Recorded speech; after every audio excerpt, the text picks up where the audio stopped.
Hey everyone, Mr. Sujano here. In this video, we're checking out the GameSir G7, possibly the best controller that GameSir has ever made. Let's get started. Alright, to kick things off, GameSir sent me their G7 controller for a fair and honest review, and that's exactly what we're going to do here. This controller is compatible with Xbox and Windows. It's wired, it's not wireless. And it's highly configurable. You can use the GameSir Nexus software to change stuff like the mapping, the joystick sensitivity, the trigger sensitivity, and the vibration. And on top of that, you can even change the faceplates. They're held on by magnets. It's got Alps 3D joysticks. It's got tactile face buttons. They're all micro switches. And on top of that, it's got Hall effect triggers. And here is everything that's included inside the box. For documentation, there's actually quite a bit here. There's a quality control card, a warranty card, a sticker, and a whole bunch of information about the controller. And there's also 3 months of Xbox Game Pass Ultimate. There's a really nice USB-C cable. This one is braided. It doesn't feel cheap, and it's extremely long. In terms of length, it's about 3 meters or close to 10 feet. And last but not least, we've got the controller and the face plate. Now the black faceplate is already installed on the controller, but here's a better look at the white one. On the back you can see where the magnets connect to the controller. And interestingly enough, in the review package I received, there were a couple of extra faceplates. They vary ever so slightly. You can see GameSir printed on the white one, and I think the black one is the exact same. And here's a much better look at the GameSir G7. If you take a look at that D-pad, you'll notice that it's got some icons on it. This D-pad can be used to adjust the voice chat volume and game volume when you've got a headset plugged in. You just have to use it with the M button that's above the GameSir logo. And you can see on the bottom of this, there's also a mute button for your microphone. On the top of the controller, we've got our bumper buttons and our trigger buttons and a very recessed USB-C port. I've got a minor gripe about this one, and we'll talk more about it later on in the video. There's also a minor indent here that you can use to get your thumb into to take that faceplate off, considering it's only magnetic.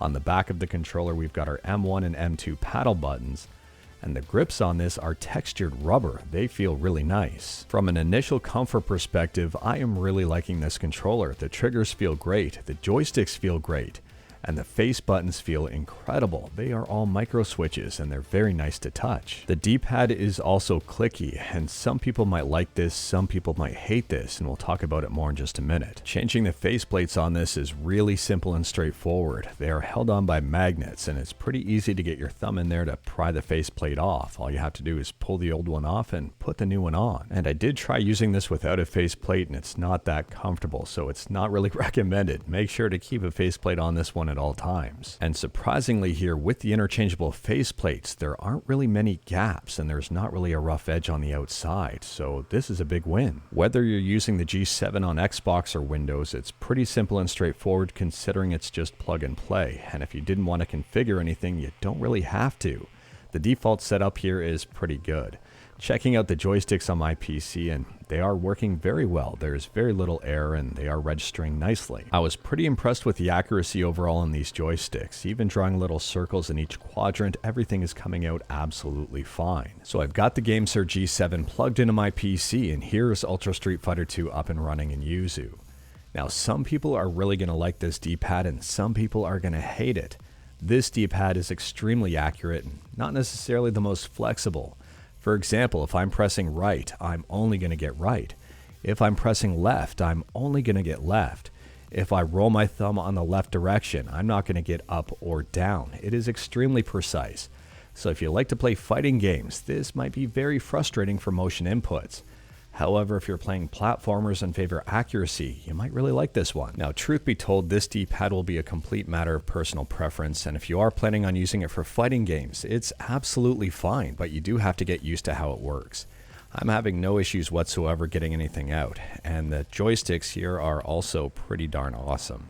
Again, no issues getting anything out, and these don't have to be Hall joysticks in order to be great. Now the triggers, they are Hall triggers, and I'm a big fan of them. Both triggers have a vibration motor dedicated to them, so if you're pressing the gas playing something like F1, you're going to feel it. If you're pressing the brake in F1, you're going to feel it. You can adjust the vibration motor in each trigger, and you can also adjust the sensitivity of each trigger. And these triggers by default are pretty sensitive. If I just press down the right trigger here, you're going to see it go up just a little bit. It's extremely easy to control stuff like throttle in game. So let's get into what I like, what I don't like, and whether or not I'd recommend the GameSir G7. And we'll start out here with what I don't like. First and foremost, I don't like this recessed USB-C port. It's nice that it's there, provides stability for the cable, but at the same time, it is a little bit narrow and it doesn't fit every single USB-C cable that I have. Is that a big problem? Yes and no. No, because it works with the cable that was included, and no, because it works with some other USB-C cables I have.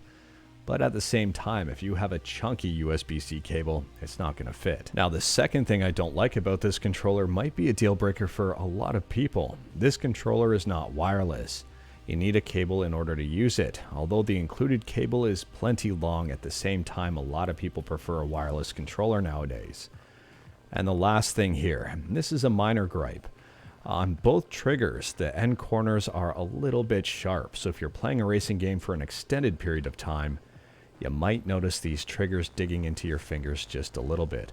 I've had to reposition my fingers quite often playing something like F1. Now switching over to what I like about this controller, and there is a whole bunch here. First and foremost, I would say overall this controller is very comfortable to use. I like the rubber texture grips, I like the back paddles.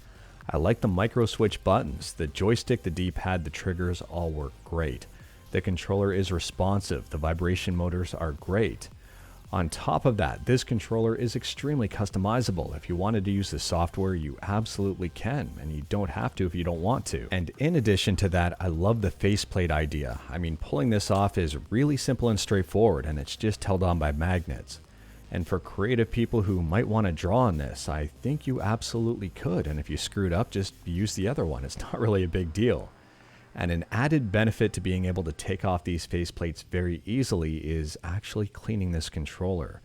A lot of controllers after a while get a lot of grime in them. If you pull off this faceplate, it's very easy to clean around the buttons, the joystick, and around the edges. And I think that's a very underrated feature. So now for the big question, whether or not I'd recommend the GameSir G7. On Amazon is currently priced at $38. Regular price is $45. At $38 or even regular price at $45, my answer is absolutely yes. In my opinion, this is GameSir's best controller they've ever made. I think this is well priced for what it is, and it feels a lot more quality than you're paying. At the end of the day here, I wasn't expecting to like this controller, but I really do. I think GameSir hit this one out of the park. Anyways, that is all I've got for you in this one. Straight to the point, all stuff and no fluff.